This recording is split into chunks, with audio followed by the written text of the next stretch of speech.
Buenas tardes. La Secretaría de Cultura y el Instituto Nacional de Bellas Artes y Literatura les dan la más cordial bienvenida a esta actividad en la Sala Manuel M. Ponce del Palacio de Bellas Artes. Hoy tenemos el honor de realizar la presentación del libro El Renacimiento del Son Jarocho y el Grupo Mono Blanco, el cual será sin duda un referente en la memoria de la música tradicional del país a través de 40 años de historia de esta emblemática agrupación veracruzana. Nos acompañan en esta significativa presentación la doctora Lucina Jiménez, directora general de este instituto.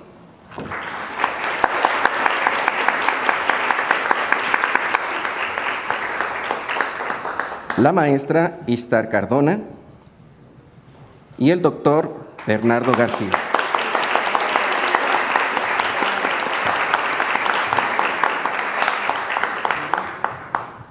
La maestra Ishtar Cardona es socióloga por la Facultad de Ciencias Políticas y Sociales de la UNAM. Realizó sus estudios de maestría y doctorado en el Instituto de Altos Estudios de América Latina de la Universidad de la Sorbona, participando en el Centro de Análisis e Intervención Sociológica de la Escuela de Altos Estudios en Ciencias Sociales de París. Actualmente es profesora de la Facultad de Filosofía y Letras de la UNAM, en la Universidad de la Comunicación y en la Universidad Anáhuac Norte, donde ha sido desde el año 2014 corresponsable del programa de estudios de la licenciatura en Lenguas Modernas y Gestión Cultural. Ha escrito artículos y capítulos de libros sobre el tema de los nuevos actores culturales en México y las estrategias de producción cultural en el contexto de la globalidad, lo local y lo intercultural. Es fundadora del primer Observatorio Ciudadano de la Cultura en el país, el Observatorio Cultural Veracruz, y ha colaborado con instituciones como el Instituto Francés de América Latina, el Ministerio de Cultura del Gobierno de Malí, el Instituto Veracruzano de Cultura y la UNESCO. Bienvenida, maestra Cardona, y le cedemos la palabra.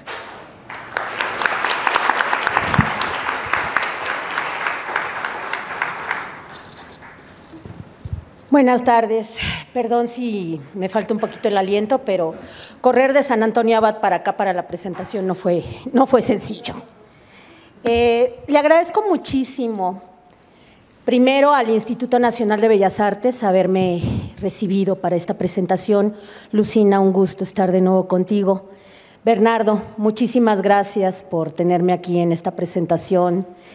Y sobre todo a Mono Blanco, a quien me unen ya cerca de 25 o 30 años de amistad.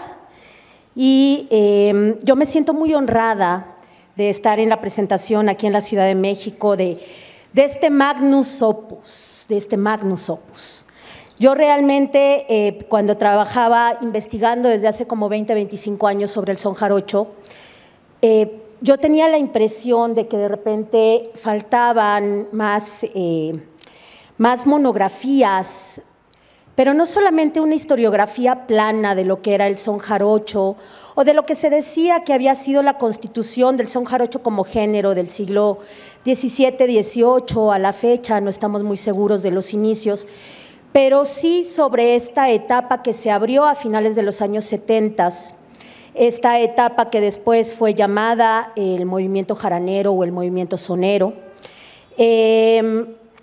Nos hacía falta una obra que no fuera una mera enciclopedia, sino realmente un recuento crítico, pero al mismo tiempo muy emotivo de lo que ha sido este caminar, ¿no? Rescatando una raíz, aunque a algunas personas les incomode la palabra rescate, ¿no? De hecho, ese es un debate muy fuerte en los análisis sobre las músicas y las culturas populares. Podremos hablar en cierta dimensión de un rescate, de una práctica popular, de una práctica histórica, de memorias identitarias, porque es cierto que una de las herencias del proceso de folclorización de las músicas mexicanas fue justamente la pérdida de los actos populares, los actos de base, los actos sociales, en reconocimiento únicamente o en exaltación de lo que ocurría en los escenarios. Y en el caso de lo que ha ocurrido con el son jarocho en las últimas 4 o 5 décadas ya casi, ha sido no el movimiento que fue de la raíz y de la tradición a los escenarios, como se dio en el movimiento de la folclorización de las tradiciones mexicanas, sino que fue un poco también a la inversa, es decir, no porque este movimiento jaranero se hubiera preocupado de entrada por producirse en el escenario, por escenificar una tradición, sino porque sabían que era necesario también poner en relieve esta estética, este tipo de música que se hacía en el corazón de la comunidad y al mismo tiempo reactivar la memoria de la comunidad con respecto al fandango. El son jarocho escenificado no sería nada hoy en día de lo que ha sido tan importante para la cultura mexicana en las últimas décadas, sin el rescate del fandango, la operación tarima, ¿no? La estrategia fandanguera, como también la ha llamado Gilberto Gutiérrez. Yo no dudo en decir en los análisis que he hecho de 20 años para acá sobre el movimiento jaranero y particularmente sobre el grupo Mono Blanco, yo no dudo en decir que ellos han ido abriendo una brecha no solamente en reactivar esas memorias sociales, esas memorias populares, sino también en ciertas prácticas que hoy en día nombramos hasta con cierta normalidad y cierta naturalización. De hecho, yo me atrevo a decir, por ejemplo, que el primer disco de World Music, ¿no? Este segmento de músicas del mundo que se puso tan en boga a principios de los 2000, este asunto de mezclar un poquito músicas tradicionales, pero que no es posible hacerlo sin un conocimiento profundo desde la raíz, y mezclarlo con géneros nuevos o con instrumentarios más contemporáneos. El primer disco de World Music que se grabó en México es el disco de El mundo se va a acabar, se acaba el mundo, de Mono Blanco, de 1994. Y yo tampoco dudo en decir que uno de los primeros personajes en la vida cultural de México que hizo esta transición entre lo que antes institucionalmente se llamaban los promotores culturales a ser estas figuras de lo que hoy en día llamamos los gestores culturales, es decir, quien tienen esos conocimientos producto de mucha reflexión, pero también al mismo tiempo producto de mucha práctica. Yo no dudo en decir que Gilberto Gutiérrez es uno de los primeros ejemplos de gestión cultural de base, comunitaria de base que tenemos en México. Es por eso que cuando se emprende un proceso de rescate de la memoria, de esos rescates de la memoria, ¿no? Tenemos que estar muy agradecidos, ¿no? con las personas que emprenden. Ay, muchísimas gracias, Bernardo. Con las personas que emprenden estos procesos, que emprenden estos proyectos, de ver, de analizar, de recopilar los datos de estos caminos que luego fueron muy bifurcados, muy ricos, muy complejos y muy bifurcados. Yo leyendo el libro de Bernardo y conociendo, digamos, trabajando desde hace ya 20, 30 años con estos temas, a mí me sorprendía mucho cómo Bernardo fue capaz de ordenar las diferentes estampas, los diferentes escenarios, los niveles cronológicos, armar el edificio de una narrativa tan compleja como ha sido el asunto del movimiento jaranero de los años 70 para acá. Porque en el libro no falta un personaje, no falta un solo personaje que haya sido fundamental para el movimiento. A mí me parece que están los nombres que tienen que estar, tal vez escapen algunas personas por ahí que hicieron otros procesos o que tomaron caminos paralelos, pero en realidad la revisión de la memoria, la revisión del proceso del movimiento jaranero es muy completa en el libro.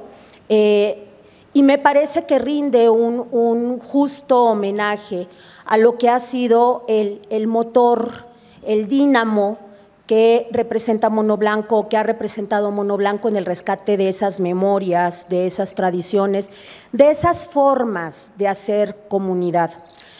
Yo hace como 20 años le pregunté a Gilberto alguna vez, le dije, ¿qué es la tradición? Y Gilberto me contestaba, pues, lo que nos viene de hace mucho tiempo, lo que nos han enseñado nuestros antepasados, lo que reproducimos. Y en ese momento, pero esto es una conversación de hace 20, 22 años, en algún momento yo le dije, entonces Gilberto, ustedes lo que hacen es un poco arqueología de la música, y Gilberto me dijo, no estoy muy seguro, luego te contesto. Esa conversación se ha continuado durante los últimos 20, 22 años. Hace unos 5 años yo le volví a preguntar a Gilberto, ¿qué es la tradición para ti? O sea, ahora, 25 años después de que yo te planteé esa pregunta por primera vez, te lo vuelvo a preguntar. ¿Qué es la tradición para ti? Y Gilberto me contestó, creo que ya puedo decirlo de forma un poquito más redonda, la tradición es lo que la comunidad acepta, lo que la comunidad acepta como propio. Y a mí eso es lo que ese es el sabor de boca, ¿no? Ese es el sabor de boca que me deja revisar, voltear para atrás, ver ese camino. Yo llegué, digamos, no al momento en el que ellos estaban empezando a hacer todo esto, yo llegué muchos años después a acompañarlos en este recorrido, pero siempre me ha dejado este asunto, siempre me deja pensando el asunto de el formar comunidad, el no solamente generar un proyecto musical por lo estético o por no solamente por el mero gusto de la música o por el mero gusto del ejercicio sonoro, sino también porque eso construye un nosotros que me parece que en México hoy en día es más necesario que nunca. Por eso celebro muchísimo la salida de este libro. Te agradezco muchísimo, Bernardo, el esfuerzo que has hecho, ¿no?, de recopilación, de ordenamiento, porque yo sé bien lo complicado que es narrar esto, esta raíz con todas sus ramas, y estoy muy orgullosa y muy agradecida de estar aquí sentada contigo. Muchas gracias, Bernardo.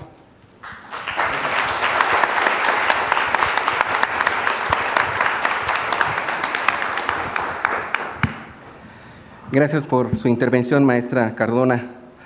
Damos la bienvenida al doctor Bernardo García, quien es originario de Santa Rosa, Veracruz, e investigador del Instituto de Investigaciones Histórico-Sociales de la Universidad Veracruzana. También funge desde 2002 como director fundador del Museo Comunitario de Ciudad Mendoza. Realizó sus estudios como historiador en la Universidad Veracruzana, la Universidad Autónoma de Puebla y la Universidad de Turín. Es autor de los libros Un pueblo fabril del Porfiriato, Santa Rosa, Veracruz, Textiles del Valle de Orizaba, Puerto de Veracruz, Tlacotalpan, Patrimonio de la Humanidad, Orizaba, la Compañía Terminal de Veracruz, Santa Rosa y Río Blanco, la Guía El Estado de Veracruz, de la Huasteca a Cuba, la otra expedición revolucionaria 1950-1958, documentos testimoniales y crónicas de la Revolución Mexicana en Veracruz, y Tlacotalpan y el renacimiento del son jarocho en Sotavento. Es miembro correspondiente de la Academia Mexicana de la Historia y miembro de la Academia de Historia de Cuba. Bienvenido, doctor, y cedemos la palabra con usted. Muchas gracias.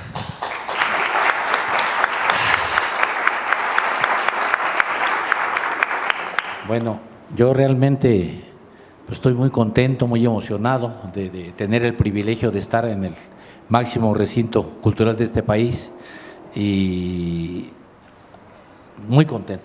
Realmente agradezco mucho la invitación, que tuvieran a bien invitarnos, y por supuesto al Grupo Monoblanco, que realmente acá estuvimos hace 4 años celebrando los 40 años de Monoblanco, pues, ¿no? Entonces regresamos otra vez y qué bueno que regresamos pues con este libro, pues, ¿no? Yo no sé por dónde comenzar, si por los agradecimientos o hablar un poco del libro. Voy a comenzar por los agradecimientos. A lo mejor es una palabra que voy a repetir mucho, pero realmente, primero, gracias a la vida, como diría la canción de Violeta Parra, es un regalo que me dio la vida haber hecho este libro, pues, ¿no? Porque yo realmente no soy experto en son jarocho, pues, ¿no? Me gusta mucho el son jarocho, pero he trabajado otras temáticas y, sin embargo, se me atravesó en el camino y fue una fortuna, porque es un tema realmente hermoso, realmente fascinante.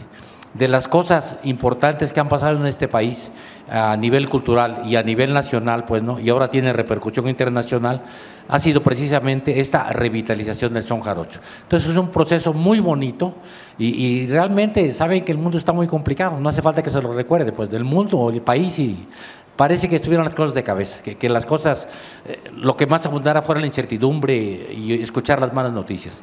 Y de repente hacer un libro sobre una buena noticia, realmente es un gusto enorme.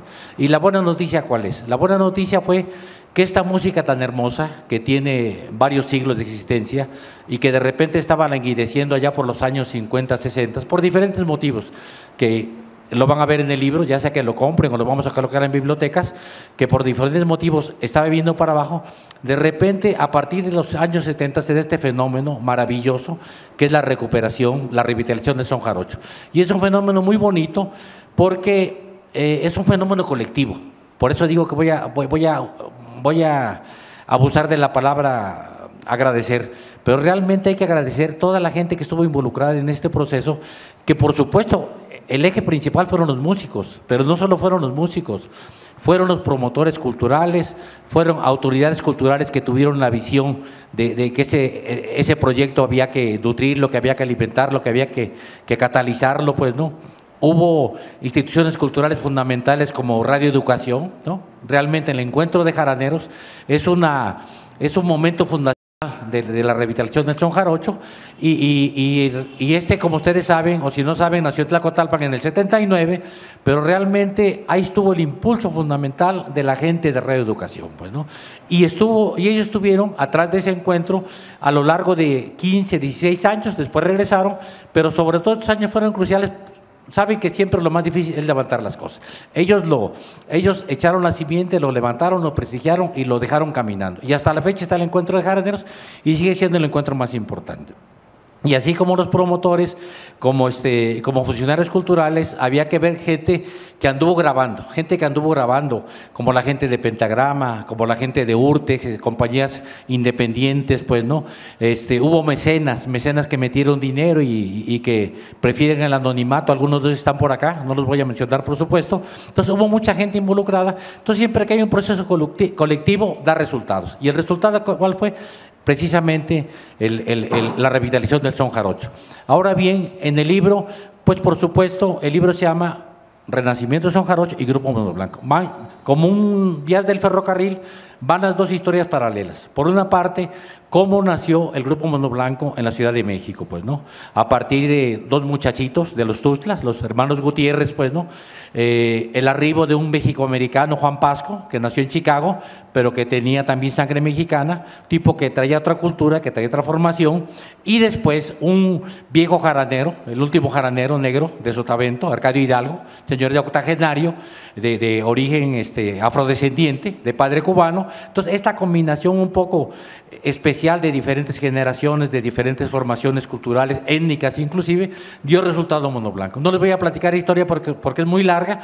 Después vino una aportación fundamental, que fue la integración del famoso Güero Vega, Andrés el Güero Vega. Andrés el Güero Vega fue el eje del Grupo Mono Blanco por muchos años, no solo con su música, sino con su personalidad. Entonces viene la historia de los diferentes grupos monoblancos, porque es obvio que el Grupo Mono Blanco ha ido cambiando a través del tiempo. Y no solo la historia musical, sino la historia del proyecto, porque la virtud de Mono Blanco no solo es la música que tocaron y que siguen tocando, y vamos a tener el privilegio de escucharlos, sino el proyecto, lo que comentaba Istar, pues, lo que comentaba Istar fueron los principales revitalizadores y los precursores. No lo hicieron solos. No lo hicieron solos, inclusive el grupo original, el libro se llamaba originalmente Grupo Mono Blanco. Ya después lo volteé y eché después a Grupo Mono Blanco, no por cuestión de jerarquía, sino por fortuna. Como dije anteriormente, el movimiento fue más amplio. Comenzaron a aparecer otros grupos, pues, ¿no? Entonces hizo una escuela a partir de Mono Blanco, de rescatadores, de revitalizadores, y en el libro vienen los diferentes grupos que se fueron formando, pues, ¿no? Las diferentes regiones que participaron, etcétera. Entonces es una historia muy detallada de diferentes grupos, de diferentes regiones y, por supuesto, de los viejos músicos. Porque Mono Blanco no se puede entender, Mono Blanco no solo es fruto de Arcadio Hidalgo, aunque fue la figura fundamental, icónica del rescate. Sin embargo, hay toda una colección. De hecho, el libro, por fortuna, Y hay también otro agradecimiento, por fortuna hubo mucha gente, muchos fotógrafos excelentes que pudieron recuperar toda esta historia iconográficamente, pues, ¿no? Entonces, gracias a eso pudimos meter toda una colección como una especie de salón de la fama, del son jarocho de la segunda mitad del siglo XX y hasta de la primera, porque muchos de ellos ya habían nacido a principios del siglo XX. Y aquí no voy a hacer la lista de los diferentes músicos, allí están las imágenes fotográficas, inclusive el libro de repente pareciera tener un problema y de repente la gente se puede marear, el lector se puede marear, porque el libro está poblado de nombres, está poblado de nombres y apellidos, es un ejército, parece como la Guerra y la Paz, que salen generales por acá, capitanes por los franceses, los rusos. Es que así es el son jarocho, es una multitud, la multitud de la historia en torno a un proyecto musical. Entonces, eso viene del libro, no solo viene de Mono Blanco, sino vienen los diferentes grupos, la vieja camada de los cuales mamaron los nuevos grupos, pues, ¿no? Y luego, por supuesto, los festivales, no solo Tlacotalpan, sino a partir de Tlacotalpan nacieron los festivales en Minatitlán, en Santiago Tuxtla, en San Andrés, en Chacalapa, etcétera, etcétera, y vinieron las grabaciones. Y luego una cosa muy importante, de que vino, que de repente el son dio, no solo rompió las fronteras del estado de Veracruz, sino que el son de repente, por supuesto, uno de los puntos fundamentales fue la Ciudad de México. No solo aquí nació Mono Blanco, sino que después Mono Blanco se volvió como uno de los epicentros del son jarocho. Y diferentes estados de la República, por supuesto, estados aledaños como Puebla, Oaxaca, Tabasco, pero al rato comenzó a llegar gente de la zona nuclear del mariachi, gente de Michoacán, gente de Jalisco, etcétera, etcétera. Y eso es una cosa muy importante, porque ustedes saben que el mariachi es una música imperialista, no lo digo en sentido peyorativo, sino que es imperialista porque es una música que no solo cubre el país, sino que ha triunfado en infinidad de países del mundo. Vayan a Colombia y hay un desfile, el Día del Mariachi, que desfilan 200 mariachis y todos colombianos. Es impresionante, ¿ok? Sin embargo, el son jarocho ya se metió en la zona nuclear del mariachi, inclusive hubo una recuperación del fandango a partir del son jarocho. El fandango se había perdido dentro del mariachi, habían llegado las trompetas y se había perdido la tarima. A partir de que llegó el son jarocho a Jalisco, ya dentro del encuentro de mariachi tradicional, ya se recuperó la tarima por influencia del son jarocho. Y después se fue de frente, llegó hasta la frontera, llegó a Mexicali, llegó a Tijuana, etcétera, etcétera, y nació el fandango fronterizo. Y obviamente ustedes saben que de frente a los gringos, de alguna manera se cristaliza más fuerte la identidad mexicana. Entonces, está muy fuerte en Chihuahua, en Baja California, en Sonora, el son jarocho. Y, por supuesto, dio el brinco porque, como ustedes saben, el territorio que está arriba del Río Bravo es un territorio no ya de conquista, es un territorio ya conquistado.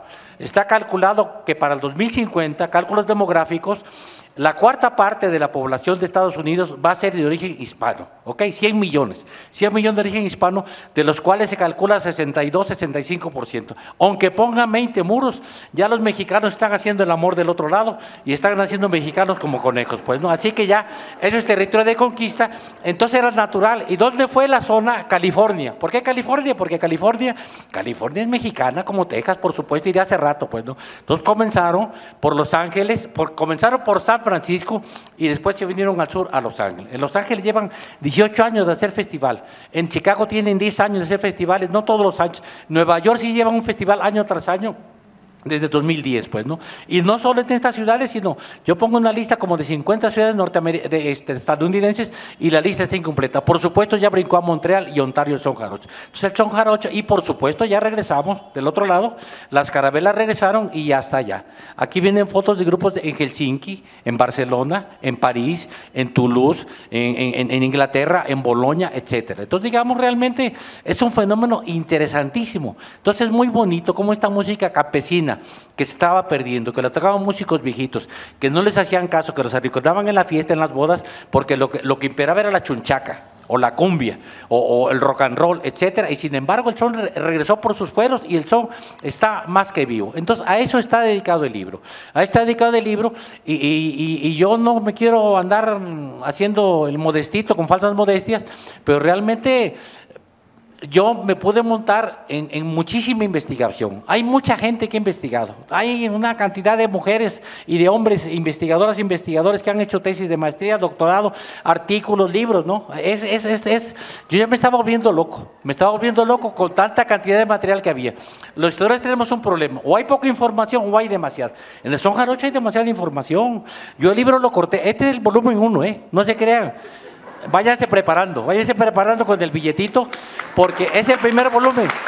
Es el primer volumen porque es una historia muy grande, es una historia realmente maravillosa, la del son jarocho, y les digo, de generosidad de la gente, de los viejos músicos, de los promotores, de muchísima gente está atrás de esta historia, pues, ¿no?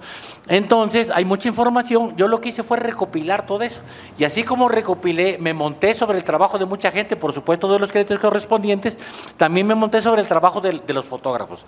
Los fotógrafos generosamente, acá hay más de 70 fotógrafos, y todos dieron las fotografías gratuitamente porque se les explicó de qué se trataba, pues, ¿no? Entonces, realmente, agradecimiento a los fotógrafos, a los músicos, a los promotores, etcétera. Entonces, en ese sentido, digo que para mí fue un regalo que me dio la vida hacer este libro. Es un libro que yo disfruté mucho. Para mí, finalmente, en la presentación de Jalapa, una presentadora española dijo, este libro es una fiesta.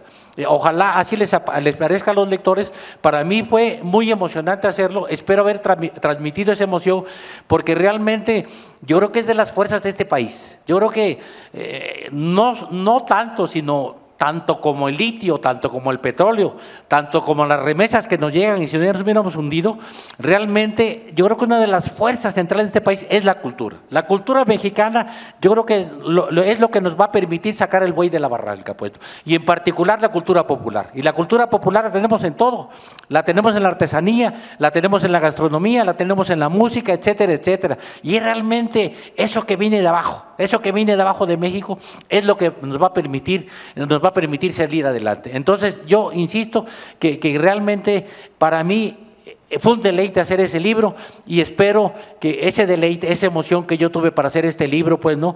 Y disculpen si de repente se me olvida dar más agradecimientos, pero realmente yo agradezco mucho, al equipo de Jalapa. Yo tengo un equipo maravilloso de Jalapa, muchas gentes que me echan la mano, que me hicieron el favor de leer el libro. En particular hay dos gentes que me echan mucho, brazo derecho, que es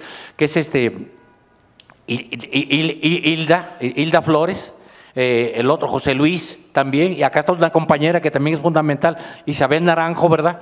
Y hay más gente, no digo nombres porque no terminaría, pero este libro es el esfuerzo, así como se recuperó el son jarocho a partir de este libro es el esfuerzo de mucha gente, pues, ¿no? Y no, de veras, créanme que no me estoy haciendo la cuestión de la falsa modestia, sino que es real, es un producto colectivo. Tuve suerte de yo hacerlo, y espero que este libro lo disfruten. Muchísimas gracias.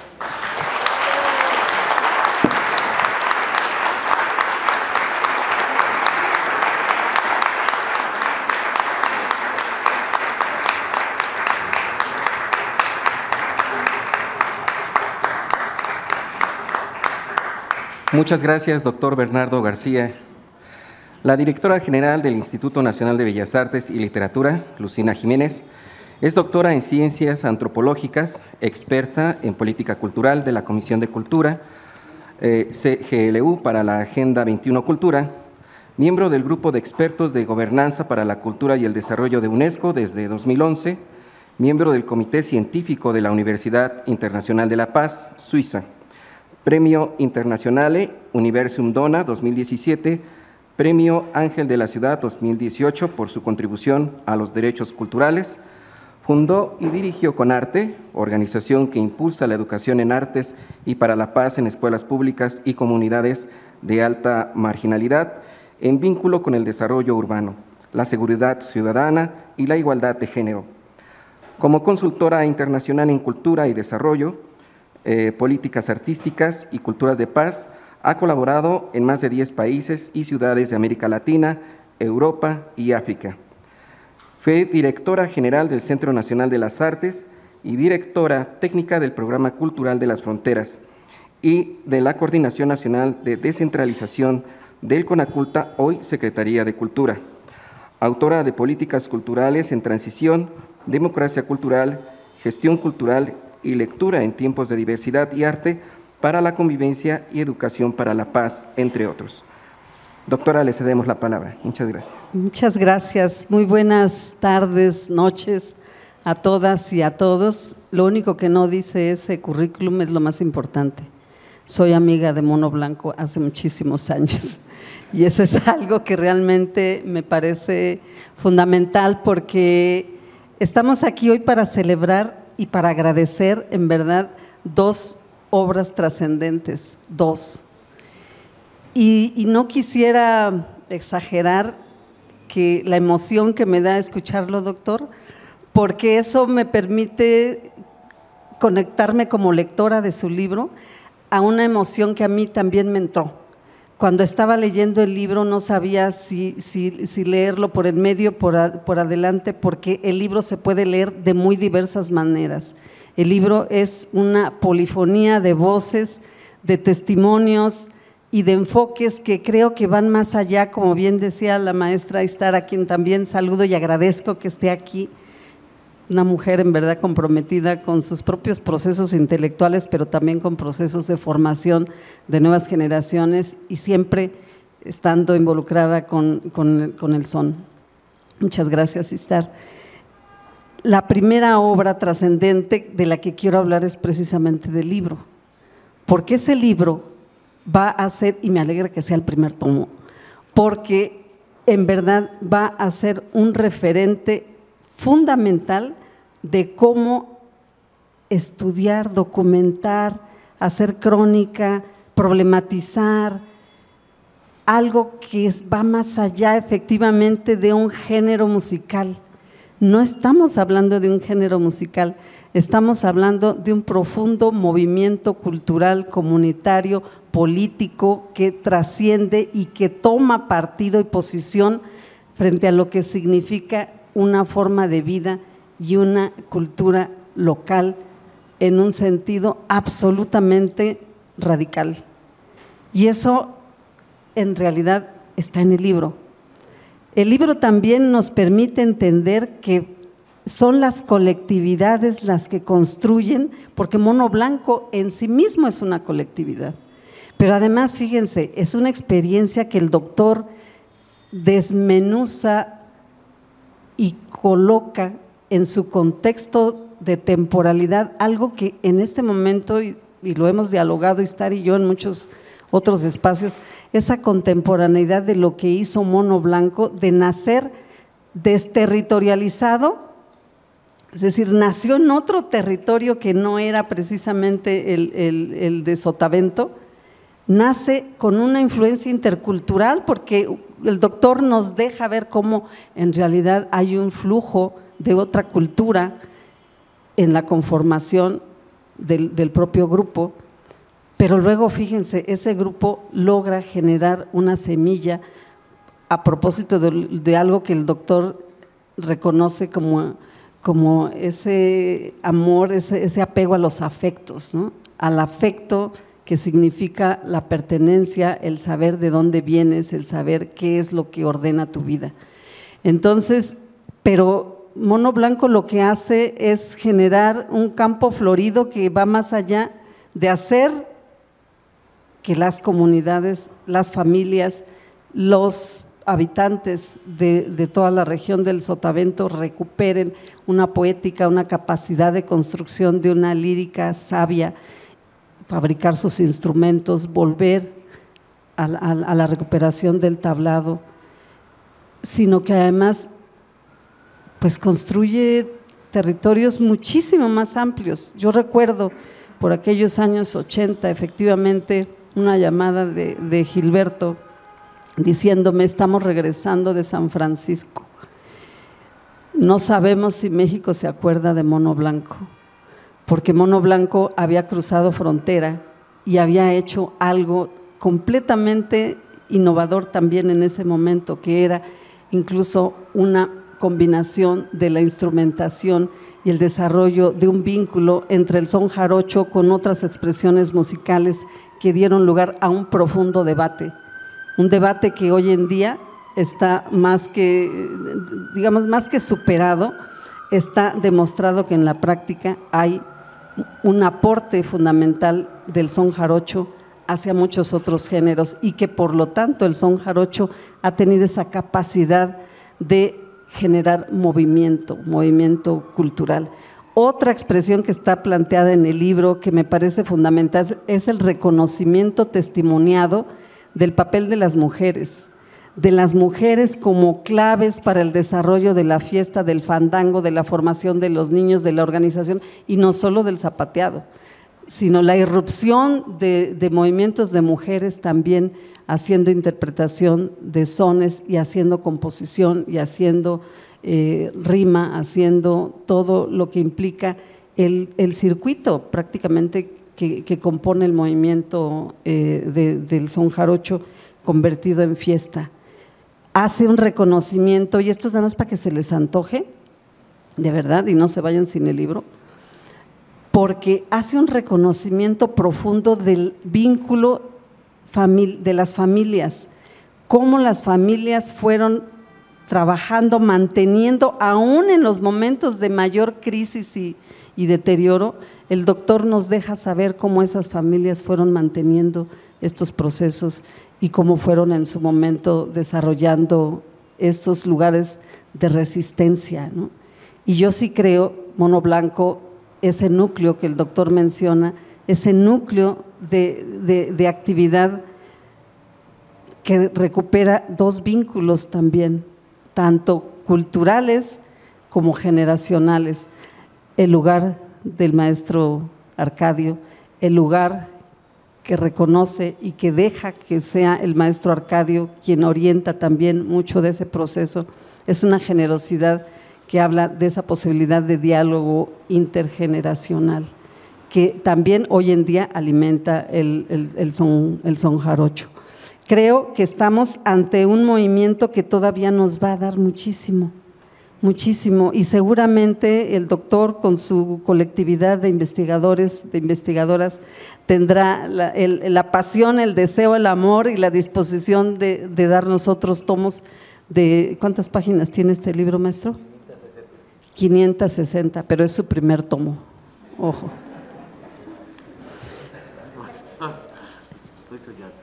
¿Sí? O 600, maestro. 560 nos las va a dejar por el día de hoy. Pero en realidad es un libro que se puede leer con mucho detenimiento, con mucho cariño, pero al mismo tiempo con mucha sorpresa. Porque si hay detrás de Mono Blanco todo un movimiento que fue nucleando y que fue transformando y que fue haciendo posible la afirmación de la identidad comunitaria, pero al mismo tiempo del reconocimiento de que alrededor del fandango está la fiesta, está el sistema económico, están las relaciones complejas también de formación y también de competencia, con todas las de la ley, en la versada. ¿Basado en qué? Pues en un trabajo de la lírica, de la composición y de la recuperación también de los antiguos sones, pero también la generación de nuevos. Estamos entonces ante dos obras trascendentes. El libro, que en sí mismo representa en verdad un trabajo digno de reconocimiento, de admiración y que nos puede servir, como bien decía Itziar, en un material orientador que recoge, que problematiza y que nos regala al mismo tiempo este espíritu de fiesta, pero también ese trabajo tan grande, tan enorme, tan comprometido, apasionado y al mismo tiempo alegre, divertido, que ha hecho Mono Blanco.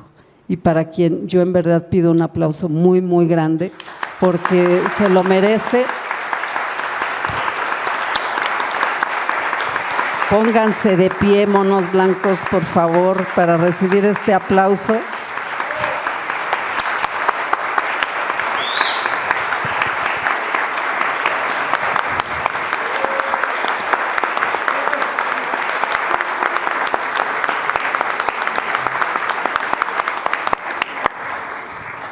Y solo me resta hacerles una propuesta, en realidad.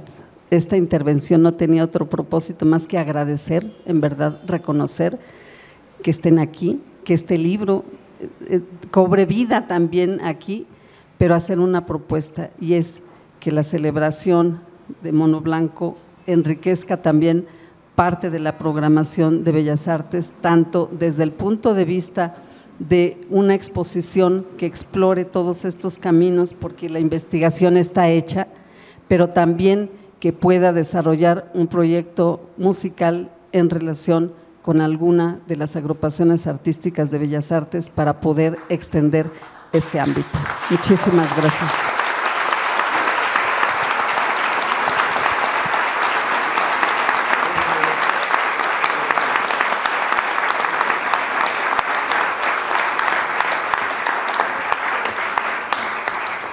Muchas gracias por sus palabras, doctora. Invitamos a nuestra directora y ponentes a tomar asientos para presenciar la intervención de Cisela Farías Luna, Juan Campechano Yan, Octavio Vega Hernández, Iván Fernández Farías y Emiliano Gutiérrez Farías, integrantes de Mono Blanco, acompañados por su director, Gilberto Gutiérrez Silva. Un fuerte aplauso, por favor.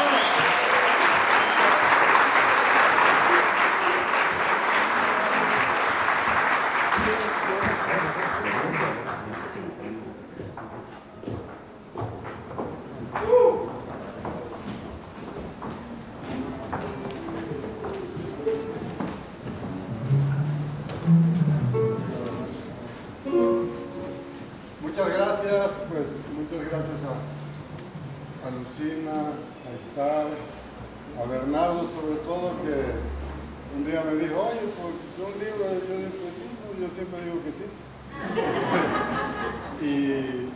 y ya con el tiempo salen las cosas, ¿no? Así de la película esta que se llama Conversaciones con Mono Blanco, don Jaime Cruz me dijo, oye, quiero hacerte una película, y pues sí. Y un día me dijo, tienes que estar en tal lugar ya, pues vamos. Y siempre se me olvidaba, ¿no? Cuando Jaime Cruz nunca ha podido ser puntual, porque ha sido una persona preocupada por ser puntual, y en parte a esa preocupación le ha servido a Mono Blanco para poder andar en el mundo, porque la puntualidad, pues, pregúntenle a los ingleses, ¿para qué sirve, no? Entonces nos hicimos profesionales y el día de hoy pedimos aquí hacer este concierto acústico porque es como mejor suena esta música y pues es una música fuerte, ¿no? Luego uno habla despacito así para que no lo entiendan muy bien eso. Ya ve que los veracruzanos, los jarochos son especialistas y oye, y después si ustedes se entienden, cuando uno quiere que te entiendan alguien por ahí hablando como así y entre nosotros sí nos entendemos, ¿no? Supongo que los chilangos hacen lo mismo, ¿no?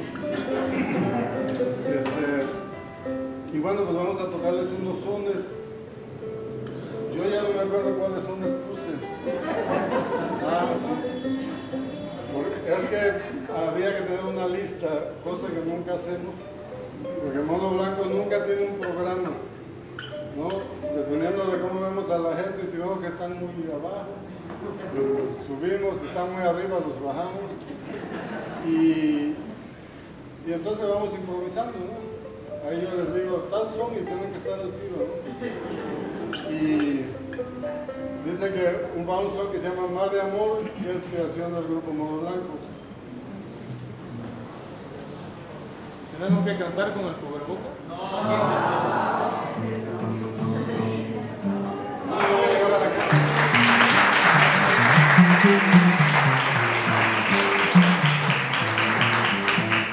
Bueno, sí quisiera decirles que ninguno del Mono Blanco ha tenido COVID.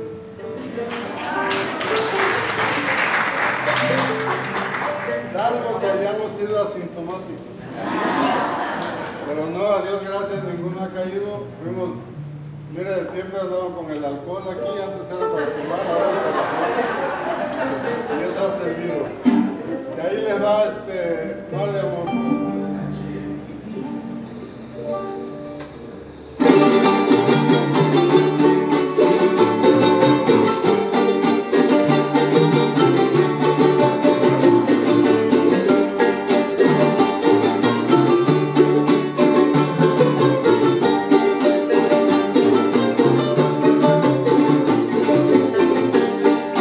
Para que volver, no puede ser.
me he puesto a leer el libro también y lo voy leyendo pues de manera aleatoria, como dice ahí en la compu que se pone la música, ¿no?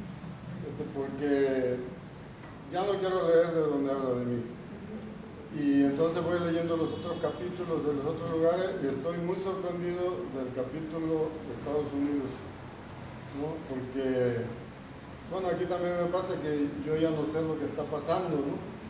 Porque pasan tantas cosas y hay tanta gente haciendo cosas que ya no sé lo que hay.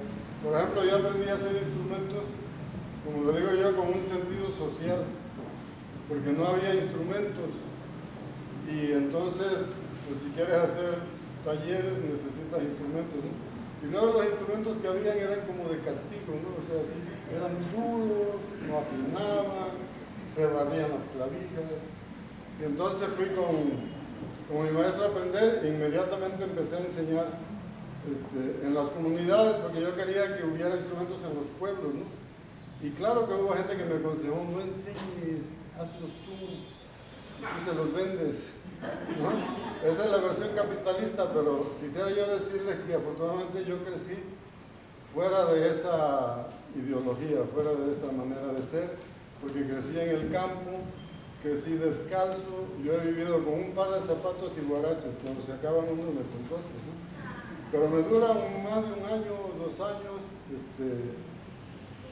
y precisamente por eso también pudimos hacer todo esto, porque cuando tuvimos dinero, cuando fuimos a trabajar con la SEP, el primer trimestre yo tenía dinero como para un carro nuevo, pero nunca tuve deseo de un carro nuevo. Y lo que hicimos fue ir a viajar a Veracruz a buscar músicos.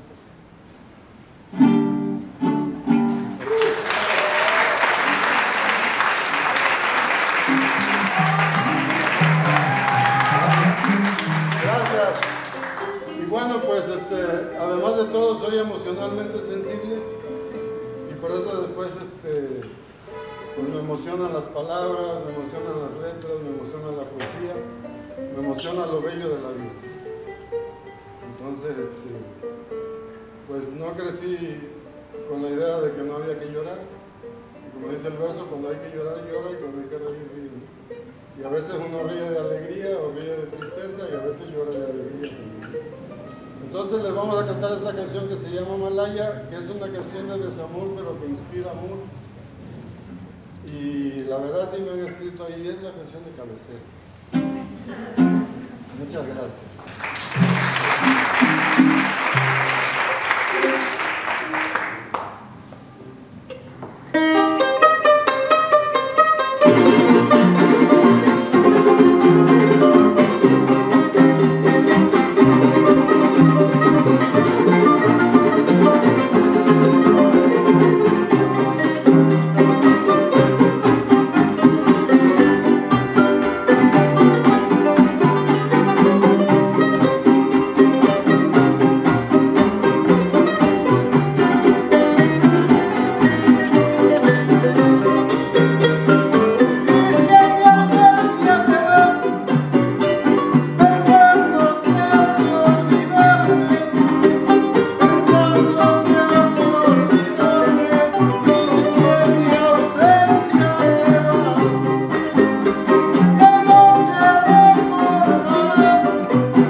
las reglas son 3 sones y vamos a tocar el chuchumbe. Las 3 rolas son de mi autoría porque si no era complicado el asunto, porque el sindicato y los derechos y esas cuestiones. Y así pues nada más me tienen que pagar a mí. Porque sí, cada vez que se tocan las rolas de uno o de otro hay que pagar, ¿no? A lo mejor ustedes no saben, pero ahí va no nada más en Spotify, ahí va la cuenta, ¿no? Ya luego hay que ir allá a la sacando y decir, vengo, pues, y a ver, tocaron el chuchumbe aquí, lo tocaron allá y lo tocaron allá. Pero fíjense que mi manera de componer los sones, porque como yo digo, me he dedicado a tocar el son jarocho, pero también a estudiarlo, ¿no? Entonces dice, bueno, ¿cómo vamos a componer nuevos sones jarochos? Pues partiendo de los viejos. Entonces para mí los sones, como la bamba es un son, pero también es un género dentro del género de son jarocho, ¿no? Entonces el chuchumbe es un son a ritmo de banda. Por supuesto que se parece, porque son familias y no pueden hacer un son que no se parezca a nada, porque entonces es otra cosa, ¿no? Pero a mí me ha dado mucha satisfacción porque se volvió parte del repertorio fandanguero, el repertorio tradicional. Y por ahí dicen que alguien que dijo que las coplas no son coplas hasta que el pueblo las canta. Pienso que Machado, pero por ahí googleenlo. Y yo digo, bueno, los sones no son sones hasta que el pueblo los toca. Porque uno puede componer los sones que quiera, pero si el pueblo no los hace suyo, ¿no? Y el chuchumbe es un son que los señores lo tocan, ¿no? Pero más bonito, primero que me acusaron de robarme el chuchumbe. Y después que los señores han sentido que siempre lo tocaron. No sienten que de repente vino otra vez diciendo, sí, el chuchumbe es. ¿Por qué? Porque es un son jarocho con todas las de la ley, ¿no? Y todos los sones tienen algún chiste, ¿no? La guacamaya vuelan, el botaquito se agarra, el toro torean, así van teniendo. Y el chiste del chuchumbe, con perdón de la expresión, es la parada. Es una parada típica en el son jarocho que no la había. Y al principio los compañeros, está mal, ¿no? Cámbiale ahí, que no sé qué. No, apréndanle, porque luego los jarochos son muy dados a la indisciplina. Como es una música efímera y de improvisar, pues uno aprende el lenguaje. Pero ¿qué trabajo les cuesta tener que hacer algo? No como te sale, sino como es, ¿no? No le cambien, es así. Y bueno, finalmente, esa parte donde el chuchumbe hace como un ritmo, pues un compás irregular, yo creo que dirían en buen lenguaje musical, ahí le hacen su artificio los músicos, ¿no? Algunos le hacen una cosa ahí, en el zapateado también y todo, ¿no? Entonces pues ahí va el chuchumbe y con eso nos vamos a despedir para que tengan tiempo de comprar el libro. Si les gusta mucho Mono Blanco, mañana vamos a estar en un lugar que se llama como Texonco. Por eso no le pusimos un nombre náhuatl al grupo Mono Blanco, porque luego uno nunca se acuerda cómo es. Entonces, este es Shonco, ¿verdad? Sí, del compañero Mardonio Carballo, que está en Bucareli y... Casi con frente al reloj chino. Casi por ahí. Y fíjense que el concierto es en acústico porque es un lugar pequeño y se llama Cada noche un amor distinto a amanecer. No porque seamos promiscuos, sino porque vamos a darle un poco ese giro, explorar ese lado del son, ese lado lariano del son jarocho. ¿A qué hora es? Creo que a las 9 para que les dé tiempo de llegar. Oiga, una pregunta, maestro, disculpe. ¿Hace cuántos años se fundó el grupo Mono Blanco? 45. Un aplauso para...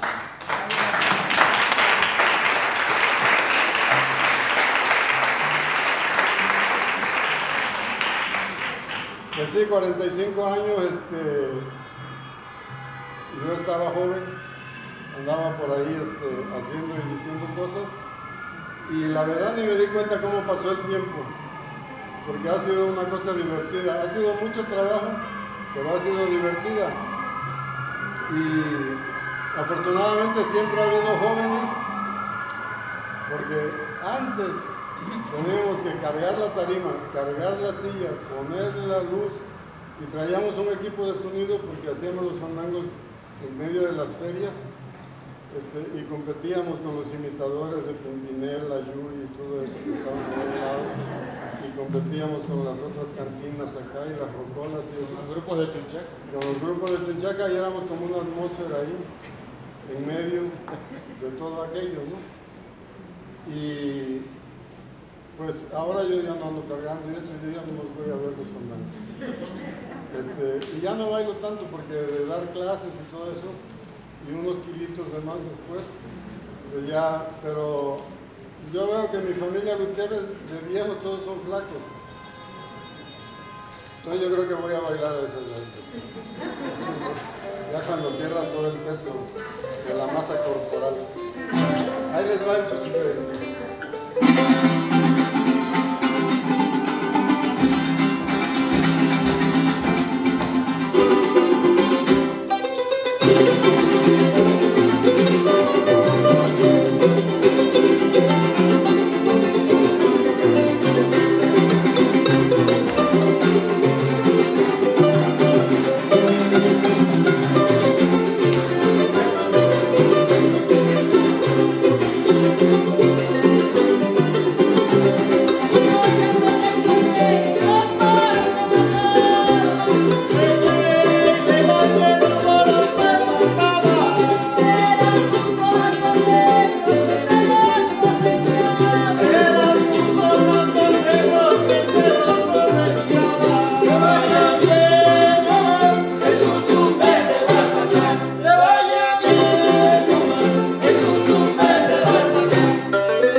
Bueno, pues saludo a todos los amigos que están aquí, que han estado en los fandangos con nosotros también, Adriana, Eduardo, Rocío. ¿Quién más? César, pues todos los que vinieron, que sé que hicieron un gran esfuerzo, porque nosotros dejamos el carro por allá, por Lucas Alamán. y llegamos caminando, pero fíjense que la primera parte de esta historia fue de caminar mucho, porque no había mucho transporte allá en la región rural. Entonces estábamos entre Zapotes, a donde llegamos en un camión desde Lerdo, que hacía 2 horas y media, y yo creo que solamente el peje nos gana de la terracería, porque le anduvimos a la terracería mucho y decíamos, pues hoy vamos a ir a ver a los Vegas, ¿no? Bueno, Álvaro Vegas, ¿no? Y éntrale, porque eran 10 kilómetros de caminata, y sonaba la grava. Y ya uno iba agarrando el ritmo ahí también, ¿no? Para ir a casa de los Utrera eran como otros 8 kilómetros, y luego un poco de agua, y un puente, y un arroyo, y un río, y allá llegábamos, ¿no? Entonces también somos gente que está acostumbrada a caminar, y hoy dijimos, 15 cuadras, hombre, ¿qué me dura? Allá está la torre latinoamericana. Allá se veía, y sí ha sido una vida de caminar mucho. Yo veo que la gente ya no quiere caminar. Si no es disciplina de ejercicio, ya como onda, así eso, de caminar para ir a un lugar, ya no quieren caminar. Allá entre Zapotes, todo eso, no vino el taxi, no está la moto, no sé qué. Y fíjense que muy bonito es que el tío me decía, es que contigo habla uno y todo está lleno de detalles, porque después de grande descubrí que tengo buena memoria, porque platico con los otros y digo, ¿te acuerdas? No. ¿Y te acuerdas? No. Y pues yo me acuerdo de que estaba el perro negro ahí, de que la gallina de Cocopelón andaba por allá, y que estaba que llegamos y nos recibieron, nos dieron un torito y dijeron esto y eso. Entonces, bueno, así fue esta vida. Y andábamos por todos lados, caminando, llegando a hacer la música. Y bueno, pues ya vamos a tocarle otro son para que eso. Pero la cosa es que tengo capacidad de platicar mucho, y el tigre me decía, es que contigo la entrevista es de que se va largo, ¿no? Y en cada cosa hay mucho que contar, ¿no? Porque, pues sí, la vida está llena de detalles, ¿no? Y esos detalles son los que nutren, ¿no? Entonces el libro tiene 460 páginas, pero no es paja. 563, híjole. Pues fíjense, no es paja, ¿no? Lo que pasa es que realmente hay mucho material de dónde, ¿no? Y es un hermano que tengo me dijo, cuenten la historia de ustedes como es. No estamos contando nosotros, están contando todos los demás. Porque como dijo Bernardo, este ha sido un trabajo colectivo, que ciertamente en un tiempo éramos solitos, ¿verdad? No había otro grupo así. Pero pronto empezó a replicarse como la idea con que trabajábamos, pero no el proyecto igual. En cada lugar lo fueron adecuando a sus necesidades regionales, ¿no? Y yo les paso el tip. Si quieren hacer un proyecto comunitario, hagan talleres de fandango y alrededor de eso se hace todo lo demás. Porque ahora hay muchos proyectos comunitarios, algunos hacen jabones, hacen artesanía, hacen huertas, hacen diferentes cosas. Ya hasta tenemos una universidad de la laudería, Arocha, allá en Playa Vicente, Veracruz, que ahí quedó como en manos de los someros del Tezechuacán. Entonces, bueno, pues esto va de maravilla, ¿no? Yo creo que nada más nos falta que se den clases de música mexicana en las secundarias, desde las primarias, bueno, desde el kinder, pero hacia allá vamos, ¿no? Ha habido muchas pláticas, porque le voy a decir, a mí lo que más me ha gustado de esto es descubrir todos los compañeros y eso con que se pueden tener pláticas inteligentes, ¿no? Porque hay mucha inteligencia por ahí, ¿no? Pero luego, pues si no se usa, se atrofia, ¿no? Pero aquí pues ha dado para hablar de eso y podemos pasar horas hablando días. Los fandangos, esos son, los encuentros, se junta uno a platicar con fulano, con peregano y discutimos que si la política cultural, que si está bien, que si no está bien, que no fue así. Porque bueno, finalmente cada quien tiene un proyecto cultural en su cabeza, ¿no? Entonces, pues nosotros vamos haciendo lo que podemos, y lo mejor del trabajo comunitario es que ese no depende de las cuestiones políticas, ¿no?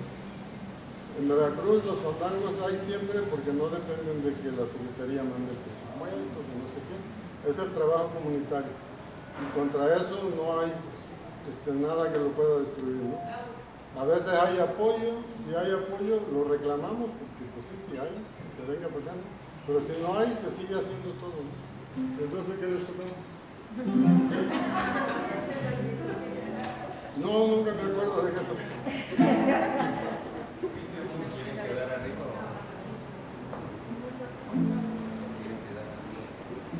¿Quieren quedar arriba o abajo? Arriba. A mí me gusta dejarlos abajo,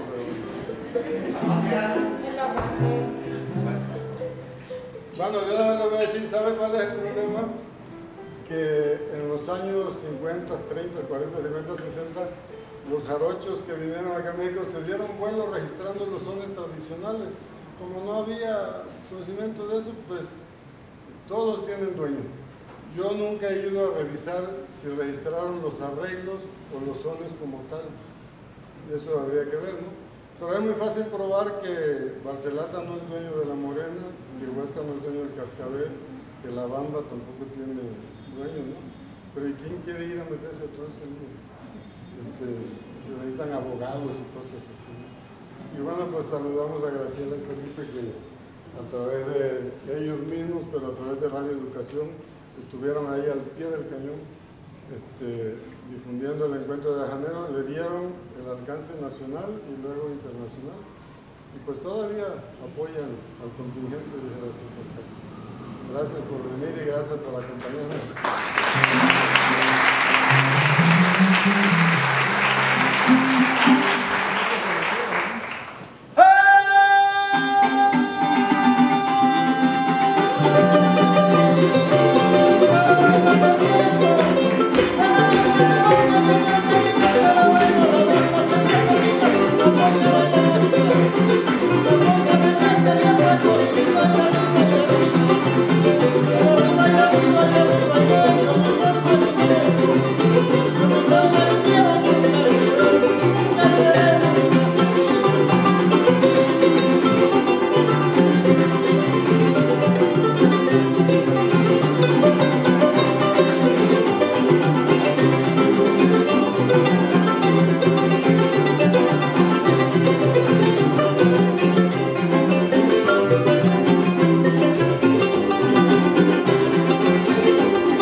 Gobierno de México.